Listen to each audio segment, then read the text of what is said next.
Okay, let's take Tracy McGrady and Robert Horry. Nobody's saying Robert Horry's above Tracy McGrady. Not a single soul. And Tracy McGrady never made it out of the first round ever. Not one time. Never. Oh, wait. Maybe he didn't. Well, he went to the finals with the Spurs, but come on, that don't count. Like, let's be realistic. He didn't even play. So, Tracy McGrady, for all effective purposes, never made it out the first round. And Robert Horry was a starter. Or like a six, I think, starter on most teams. The Lakers, I think he started. The Rockets, he might have came off the bench. In the Spurs, I believe he started. He's a starter on 7 championship teams. Can you find me one Negro in his right mind that's going to say that Robert Horry is greater, better, anything as it pertains to basketball over Tracy McGrady?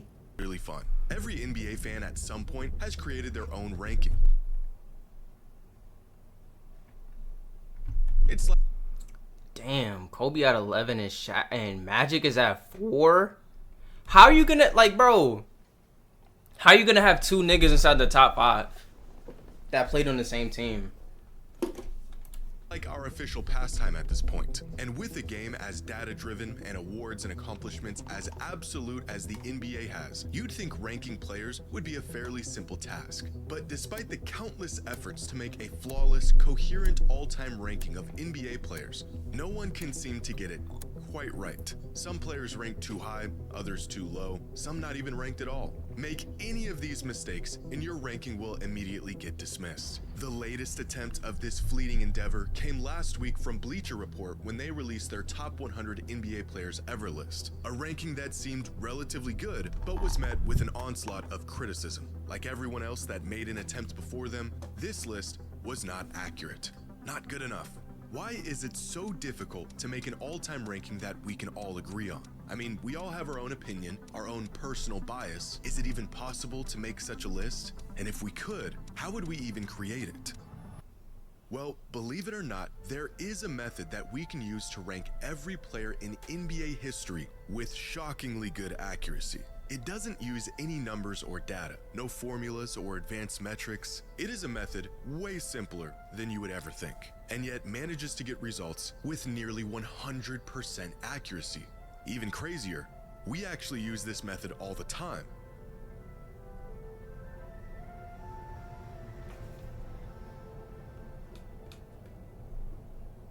Today's video is sponsored by SeatGeek, and Kawhi Leonard, and of course Kobe Bryant. Bro, come on, bro. Stop blue balling my shit. Credited with creating some of the first advanced NBA statistics, alone 5th all time. This list also features Harden at 13, Hakeem at 19, Steph. Now we talking. Now we talking.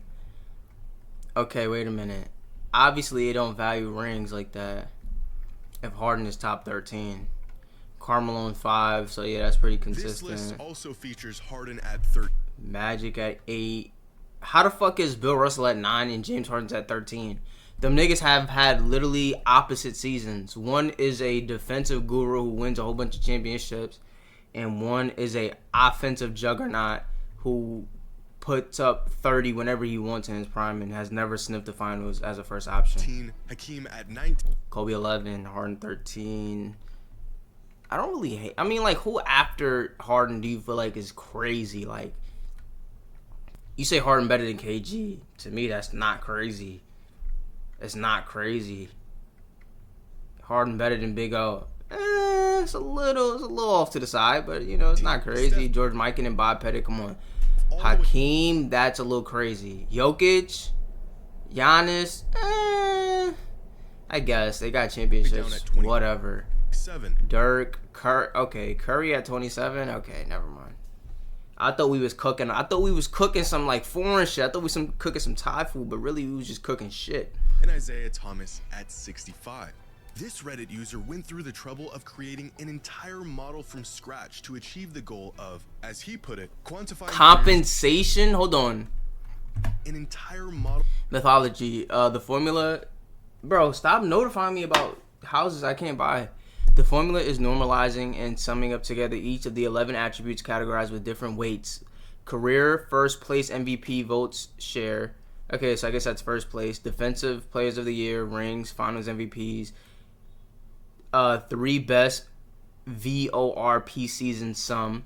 Playoff win shares, 3 best win shares out of per 48 season sum. Career win share, all NBA first teams, second teams, all defensive first teams and second teams, and then all-star selection. In that order, okay, and that is left in the formula, and that is left, and that all that is left in the formula is 3 compensation factors that apply for some players. That is all explained in the next section. Each of the, okay, so, wow.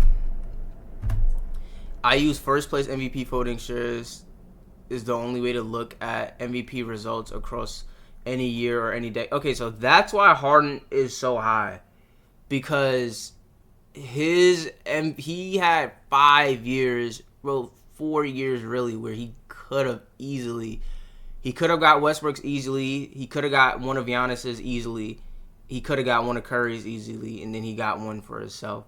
So I feel like that's probably where he's at. Compensation, pre-80s era compensation. I used a curve for where a player's average peak resides. If the peak was 1982 or later on, then 0%, no adjustment.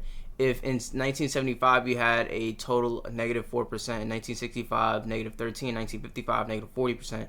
So how the fuck is built? I mean, I guess you can still overcome the curve. I mean, that seems like a fair curve. Why 1982 specifically? I don't know, but it seems like it's fair. Is it perfect? Probably not, but it seems like it's a fair curve, bruh. It seems like it's a fair curve. ABA compensation, having a large stint in the ABA. Artist Dr. J. Rick Barry is being the most relevant ones.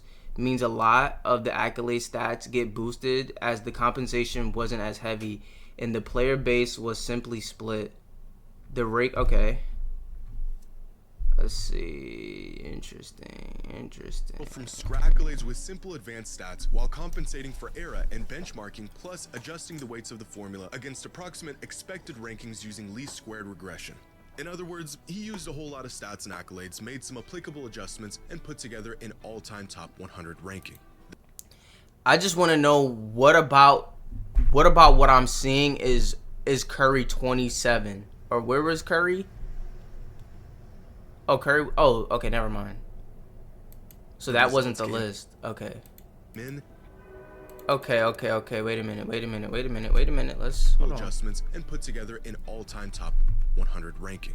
The okay. Results came in. Okay, Michael Jordan, LeBron James, Kareem, Bill Russell, Wilt Chamberlain, Larry Bird, Magic, Shaq, Kobe, Olajuwon, Curry. I mean, this seems pretty standard. Like Jordan, LeBron, Kareem, that's pretty much the that's the big 3. Like if we want to talk about the big 3, Jordan, LeBron, Kareem, that's actually the big 3. Right? Like if we talking about like if we were to compare them to the big 3 of rap for whatever reason, just because that thought came to my mind, Kareem has to be, I feel like he has to be J. Cole, because the reason Kareem has to be J. Cole of the big 3 is because Kareem and J. Cole are who people put at number 1 the least, right? Like he's the consensus in the big 3, but nobody puts him third. I mean, nobody puts him first. Most people have him second or third. Second reason J. Cole's got to be Kareem is because they both be out the way. They both be chilling, doing their own thing. They not really with the, all the rah-rah and the bullshit, right? LeBron got to be Drake for longevity reasons and for his questionable style of play that people don't really care for, like DMX just saying, I don't like Drake. Niggas just don't like LeBron for whatever reason. But what he's accomplished is more than what anybody else has accomplished. You know what I mean? 10 years straight with the best, being the best rapper in a row. Pretty much similar to LeBron. And then Jordan got to be Kendrick, because people say that Kendrick, like the classic years, like he doesn't have as many great years. He doesn't have the longevity of a Drake or LeBron, but the years that he was great, like the albums that he put out right? Good Kid, Mad City to Pimp a Butterfly. Like, niggas will ride or die. Niggas is ride or die behind that. Michael Jordan double three-peat. Niggas is riding and dying behind that. 6-0 in the finals. Niggas is riding and dying behind that. Niggas is dying behind that. Anyway, Bill Russell at 4. I mean, he did get a lot of MVPs. He did get a lot of rings. He probably was in all NBAs damn near all the time. So, you know, it didn't really take into account, like, eye test or skill. So that being considered, like, you know, Bill being where he's at makes sense. Tim Duncan, great. I mean, okay, let's just look at, like, where, like, okay, does anything stick out that's not right? Bill Russell being above Kobe just, to me, just doesn't feel right. That's one. Anybody else that's here above Kobe, other than Shaq, I feel like you can make the argument. Like, I don't see how Shaq is above Kobe. Like, if you want to say because Shaq peaked harder than Kobe, I guess so. But, and I guess he peaked harder. He was more dominant, and Kobe's longevity is not that much greater than Shaq's. Like, you know, Shaq had, 92 to 2004. So, yeah, 12, like, fucking great years. Where Kobe, his first great year, probably 2000 to, like, 2011, right? So, 11, 12. Like, the amount of great years that they had were about the same. So, I feel like it's acceptable, I guess. I just would have Kobe. Hakeem over Curry. I mean, Curry's sitting at 4 championships. 2 MVPs with a Finals MVP. What he did in, Hakeem. The only thing you can really say is Hakeem is like otherworldly defensive. Like, out of everybody on this entire list, you can argue that Hakeem Olajuwon is the best defender out of everyone. Right? I mean, you got Bill, you got Kareem, you got Duncan, right? But Olajuwon probably is the best. Like, just all value. Like, you need a defender on your team. You need somebody to defend. You need somebody to defend the perimeter. You need somebody with great instincts. You need somebody who can, you know, chase down, block. Hakeem is like, we ranking all-time defensive players. Hakeem might be number 1. And if you're going to say that that's the reason that he's over Steph Curry, I can't be mad at it, because Steph Curry in his career is average at best on defense throughout the duration of his career. Jerry West, that's pretty high for Jerry West. Jerry West. So you have Jerry West as a top 3 shooting guard of all time. That's interesting. So where's So you have Jerry West over D Wade. That's interesting. Most people don't have that. Like, the consensus is Jordan, Kobe, Wade. That's the consensus. Or even if you have him at point guard, it's Magic, Steph, and then Jerry West. So you have Jerry West in a... Okay, but here's all the stats, actually. I didn't really look at that. Okay, so Jerry West is gapping a lot of niggas in All-Star appearances, right? He's not really doing all that crazy in, like, the MVP category. Interesting. So where's Jerry West making up all this ground? It's the All-Star selections. Because he does have a lot more than some of these niggas here. He got more than Bird and Magic. They didn't really play that long, but okay. But I don't really see, like, the old defensive is non-existent, right? I don't really see how Jerry West is making it up here. I don't see how. But anyway, I mean, yeah, these two niggas ain't really go crazy on defense like that.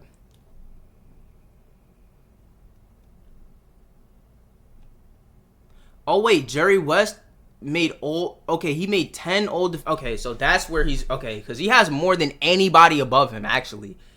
He is all 10... He has 10 all first-team defensive. And then 3... Okay, that's where he's making up the ground. Okay, got it. Gotcha. Say no more. And then Kobe got 9. So that's why Kobe is up here where he's at.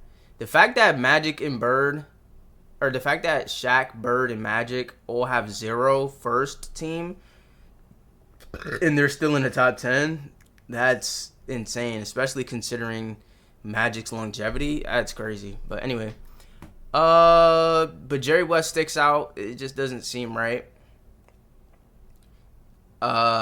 Jerry West over KD, I don't know. But I mean, I guess I don't hate it low key. Garnett, okay. So you have Tim Duncan and then Garnett as the second greatest power forward of all time. And then you have Carmelo right after. Wow, you have 2 power forwards right next to each other. Julius Erving, Moses Malone, Jokic, Giannis, Chris Paul, David Robinson. Yeah. So the defense is low key. Like if you got a lot of old defensive, that low key can boost your shit. Cause Chris Paul down here was 7. It's low key boosting. Low key boosting, bruh. 3-year peak. Okay, that's where Magic goes crazy. Probably, I guess Wilt goes the most crazy. No, Michael Jordan then Wilt. Interesting. Okay. Yeah, so them niggas 3-year peaks was crazy. And Magic does have, a lot of MVP votes and things like that.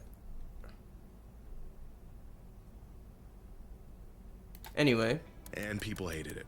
The glaring flaw in this method, as well as every other method that attempts to be completely objective in its approach, is that it's not objective. Things like stats and awards will inevitably have some sort of weight or value attached to them based partially off of opinion. There you go right there. So if that's the case, we need to get rid of all of the All-NBAs, get rid of all the MVPs, and just scratch that. Just scratch it from the record at that point. Championship worth, and how do you factor it in? Should there be an air tax on players who played half a century ago? If there is, when does it no longer apply? The 80s? 90s? Right. Is peak more important than longevity? Or is it the other way around? The awards themselves, like MVPs and DPOYs, are voted on by people with their own personal bias. Creating some sort of formula involves attributing value to all of these things, but without any impartial method of weighing all of these factors without injecting some sort of personal bias. The pursuit of... Because if LeBron would have got a Defensive Player of the Year in 2013, if he would have got that, or if LeBron would have got that 5th MVP in a row, bruh, it's just like, I mean, he's number 2, so I guess if it moved him, it wouldn't move him much, but that makes a big difference. Becomes virtually. But let's say Harden, instead of 1 MVP, he gets 2. Let's say instead of 2, he gets 3, right? He could have that one Giannis got. Harden should have got that. And that one Curry got that wasn't unanimous, I think he should have got that too. So let's say Harden is sitting at 3 MVPs instead of 1. Because of what I thought Harden should have. So if it was up to me, Harden would have had 3 MVPs. Maybe I would have even been okay with taking away the one that he got and giving it to LeBron. I would have even been okay with that. Like if all the other ones previously would have went the way they should have. Harden sitting at 2 instead of 1. 2 MVPs. Like an extra MVP. That gotta change shit, bruh. That gotta change shit. What if Chris Paul didn't get hurt? Like niggas view like, and it's just too much. It's too much because we can say that about everybody, right? What if Chris Paul didn't get hurt, right? And Harden gives you the same production that he get in Game 7, which Harden gave you 30 on like subpar field goal. You know what I mean? But that really was a defensive series anyway. So Harden giving you 30 on subpar field goal, well, you'll take that in those type of games. The games was ending 91 and 94, 97 and 98. So giving you 30 on subpar field goal, it's cool. Chris Paul is healthy. Chris Paul gives you a smooth 12 with the defensive presence, giving you 8 assists. We win that game by 4. We go to the finals. And winner, like that, it just changes so much. You feel what I'm saying? And then niggas would be able to say, "Oh, Harden took those Warriors to 7," right? That's what niggas say. And niggas be like, "All right, it don't matter. Did he win?" Let's say he did win though. Like, how much more? Like, is Harden a better player because they won that game because he didn't have his best player? Impossible. So, what if we just remove the personal bias? What if we strictly use data and numbers, two important factors that have no bias, to make a completely accurate and nonpartisan all-time ranking? Well, because the rankings get really weird really fast. For example, Box Plus Minus has Nikola Jokic as far and away the best player of all time. It also has Luka Doncic 4th, David Robinson 6th, and Tim Duncan 19th. Harden 14th. I'm cool with that. Steph Curry above Harden, Harden played Steph too many times in his career, and Steph won too many times. Now, granted, Steph had the better team every time, but Steph still won every time they played each other. So I'm cool with this. As long as Steph is above Harden, I'm cool, bruh. If Harden is 10, Curry could be at 9. I'm cool with that. AD at 17. LeBron at 3. Luka Doncic 4th, Luka David 4, Robinson Magic. 6th, and Tim Duncan 19th. But in the right hands and with enough data, and when used in conjunction with one another, a purely data-driven approach could lead us in the right direction. And this is what Ben Taylor of Thinking Basketball did back in 2017 when he created his top 40 list. As Ben says when describing his methodology, I won't attempt to balance Kobe's championships with Shaq, nor do I care about accolades like all-star teams or the number of Hall of Fame teammates someone played with. I also don't care about how many rings a player won. The very thing I'm trying to tease out is who provided the most lift. Instead of trying to assign value to things like rings and MVPs, Ben's list ranks players based on who provided the largest increase in the odds of a team winning a championship over the course of their career. Ben's specific method and reasoning is probably the best out there when it comes to seeking an objective ranking, using the best advanced metrics available and using them logically to find the most accurate conclusion. The results of this experiment were eventually updated in 2022 and are generally accepted. So now we got Kareem at 2. Experiment were eventually updated in.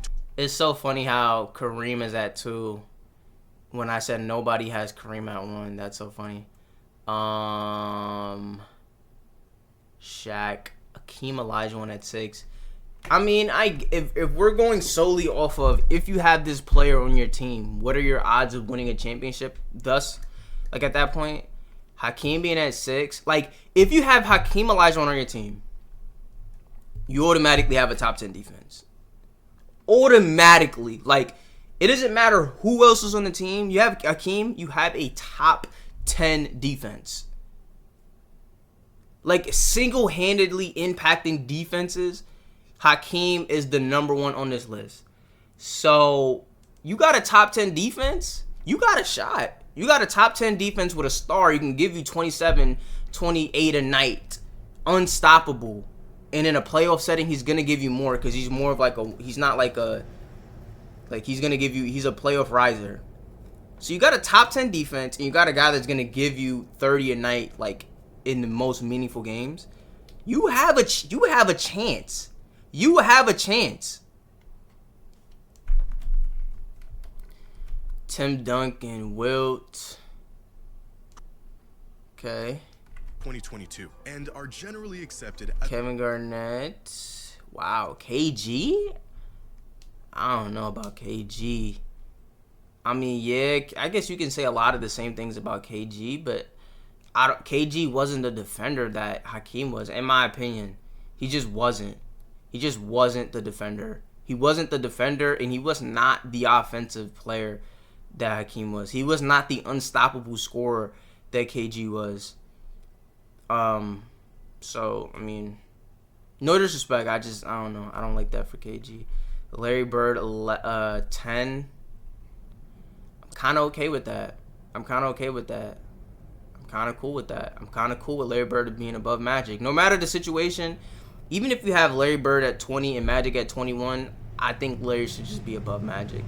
Kobe at 12, Carmelo at 13, Oscar Robertson at 14, Dirk at 15. I like the respect to Dirk.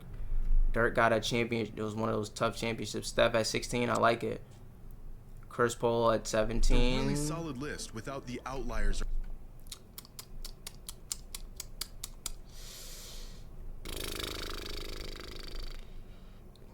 I'm not mad at Chris Paul at 17. I don't know. I don't think he should be above Harden. Harden has made the playoffs literally 14 years in a row. Like, there was a time when you had, like, in a league with Steph Curry, Klay Thompson, Kevin Durant, and Draymond Green, because you had James Harden on your team, you had a puncher's chance. When you had James Harden on your team, all you needed was like a elder statesman, a very good but out of his prime Chris Paul, Trevor Ariza, Eric Gordon, Clint Capella, and you had a shot to beat the greatest team of all time. You had a shot. And honestly, if the team stayed healthy, you were the favorite with James, because you had James Harden on your team. For that reason, I just don't see. I mean, I guess Chris Paul was a part of that reason, to be fair, because when he had Westbrook, it wasn't like that. It wasn't like that. And Westbrook was giving you 27 a night, so I mean, to be fair, Jerry West at 18. Jerry West did go to a lot of finals in a row, so I mean that's reasonable. David Robinson, that doesn't feel right. Over Harden? Julius Erving, KD. Okay, Barkley, Nash. Okay, Wade at 20. Gosh. Massive holes I got other lists have. Niggas ain't even see Wade, Pippen, Rick Barry, Reggie Miller over Harden. All right, bro, we doing a little bit too much. The problem is, this is not an all-time player ranking. As Ben stated, this list is a player evaluation, not necessarily a ranking of the greatest players of all time. And it's evaluating how good these players were, their abilities and their effectiveness in using those abilities, not how great they were or what they accomplished. A great exercise in determining which players had the largest impact on the court, but not the best method in determining how that impact actually translated to tangible success. For example, this method is providing evidence that Karl Malone had a larger statistical impact than Stephen Curry over the course of his career, but I'm not sure if there's a single human being on planet Earth that would argue Karl Malone is greater than Steph is. Using purely statistics Skip Bayless and data to rank players removes valuable context that certainly matters when evaluating how great they were throughout their career. However, allowing awards and achievements to partially dictate rankings will inherently skew the results due to personal bias and variance of opinion. So looking at it through either of these lenses will lead you to inaccurate results. But maybe we're looking at this through the wrong lens altogether. Fans are going to be biased. It's the very nature of being a fan. My team's great and they can do no wrong. So if we need to factor everything in, but we cannot do that without inserting some sort of bias, what if instead of trying to remove all bias from the equation, we factor this bias into the equation by asking fans what it is they value most when ranking players? If the accuracy of the rankings is determined by the fans, then so should the criteria. Well, that's exactly what this Reddit user did. Back in 2020, an NBA fan on Reddit took it upon himself to survey other NBA fans, 662 of them to be exact, on not just what's important to them in terms of greatness, but even what kind of fan they are. Among some of the questions asked were, how long have you been watching the NBA for? The most popular answer was 6 to 9 years. On a scale of 1 to 10, how big of a fan of the NBA are you? Over 80% of the results being at least an 8 out of 10. But here's where things get interesting. One of the questions asked was, what do you think is more important in a player's career? Team success or individual success? 52% of voters said team success and 48% said individual success. 6 rings, 6-0. Almost an even 50-50 split between NBA fans in response to a very important question with 2 very different answers. Even more revealing, voters were asked, what are the top 3 most important measures when evaluating who the greatest of all time is? The number 1 answer? Career stats, followed by number of championships, number of regular season MVPs, total win shares, and career advanced statistics. The near 50-50 split between the importance of team success versus individual success visible in the almost even voting split between career stats and number of championships. One person can make their rankings based on how good a player was, meanwhile another person could make their rankings based on how much success a player had. 2 completely different criterias. So how exactly can we make a player ranking that— I mean, realistically, right? If you look at the player who's had the most team success of all time, which are championships, right? You have Bill Russell I think you have Bob Cousy, and then like Robert Ory, right? And then you take, let's say, the player who I would say Harden is probably the player, Harden and Westbrook, who's probably had as much individual success as possible with as little, like, within reason, team success as possible, right? Westbrook has one finals appearance, and outside of that one finals appearance, I don't think, no, he's been to a few. Okay, so let's use Harden. All right, Harden has an MVP. He has multiple scoring titles. He has multiple assist titles. He has one finals appearance as a third option, right? You compare Robert Ory and you compare James Harden. It's not even close. Even if James Harden never... Okay, let's take Tracy McGrady and Robert Ory. Nobody's saying Robert Ory's above Tracy McGrady. Not a single soul. And Tracy McGrady never made it out of the first round ever. Not one time. Never. Oh, wait. Maybe he didn't... well, he went to the finals with the Spurs, but that's... Come on, that don't count. Like, let's be realistic. He didn't even play. So, Tracy McGrady, for all effective purposes, never made it out the first round. And Robert Ory was a starter. Or like a six, I think, starter on most teams. The Lakers, I think he started. The Rockets, he might have came off the bench. In the Spurs, I believe he started. He's a starter on 7 championship teams. Can you find me one Negro in his right mind that's going to say that Robert Ory is greater, better, anything as it pertains to basketball over Tracy McGrady? I don't even think you can find somebody to say that Robert Horry's more clutch, and his name is Big Shot Bob. You need someone to hit a clutch shot at the end of the game. Niggas is not taking Robert Horry over T-Mac, bro. Agreed upon if we can't even agree on what actually matters, or at least what matters most. No matter what approach you take, no matter how much personal bias or opinion you try to take out of it, the results will always end up skewed in some sort of direction. There's just too many factors, difference in opinion, difference in what matters most from fan to fan. But there is one way, one method that has been proven to be the best way to get to an accurate conclusion about things otherwise not agreed upon. What is this scientifically backed method? It's the exact one Bleacher Report used. Ask people, seen the show Who Wants to Be a Millionaire? Let's play Who Wants to Be a Millionaire right now.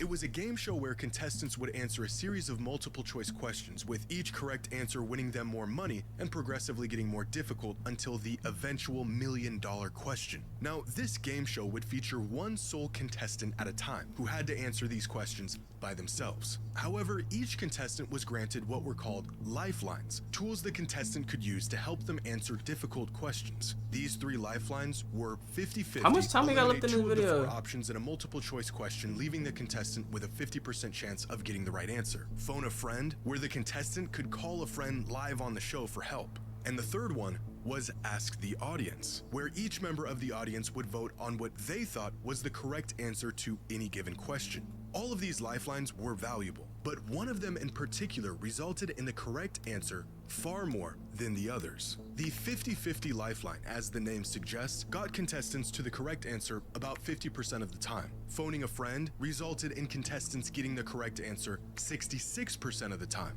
But asking the audience resulted in the correct answer 92% of the time. By far, the most accurate method of coming to the correct answer for any question in the show's history. And this is a demonstration of a concept known as the wisdom of the crowd, an idea that refers to the collective judgment of a group of people often being more accurate than the judgment of any single individual, even an expert. And it is an incredibly accurate method of arriving on the correct answer to any logical question.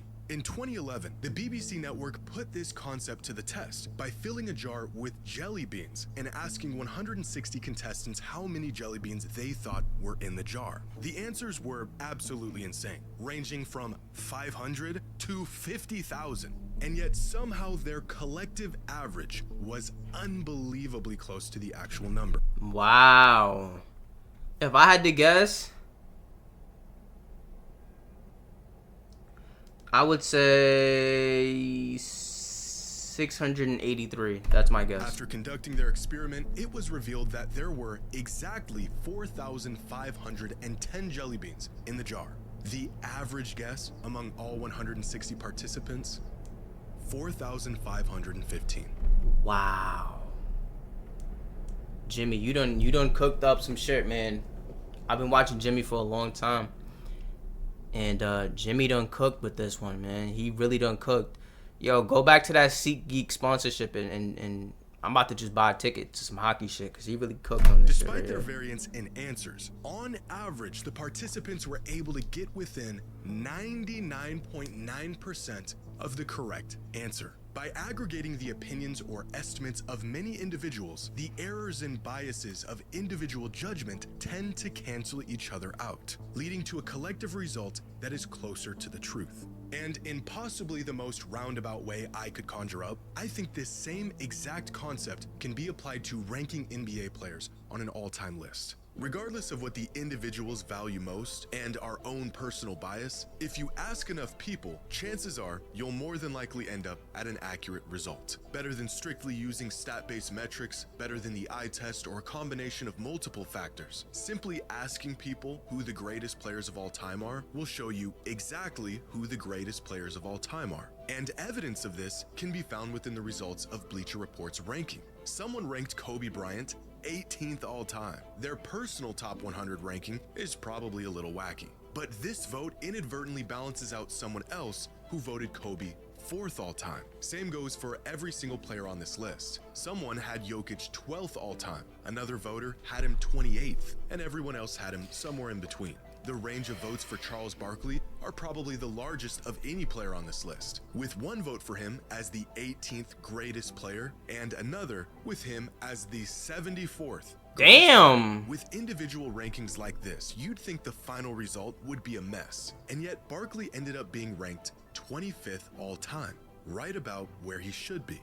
Can we make a completely accurate ranking of the greatest NBA players ever? Well, we can get really close. Right. In terms of how we would create it and what it would look like, you're looking at it. This isn't a matter of opinion, it is a statistical principle. As Bleacher Report put it when describing their methodology, it's an impossible task, especially when confronted with the reality of comparing players from different eras. Stats help, but calculators won't ever figure all of this out. But asking enough people just might. So Kobe really is 11. You know what I think we should do also? I think we shouldn't rank players until they're retired. So LeBron, Jordan, Durant, Harden, don't rank any of them until they're retired. I think that's my opinion, because I do think that some recency bias is going to, like if you take, right, let's say you raise some basketball fans from the dead. Anybody who is a basketball fan who watched at least, let's say, at least 10 to 20 basketball games per year while they were alive, within their prime of watching sports, because like as you get older you stop, whatever, right? Where's Bill Russell gonna rank? There's a lot of people ranking Bill Russell who never watched Bill Russell, who never watched Wilt Chamberlain, who never watched Kareem, who never watched Magic, who never watched Jordan live. So I don't know. There's going to be a lot more recency bias. So I don't know. Good shit, Jimmy, though.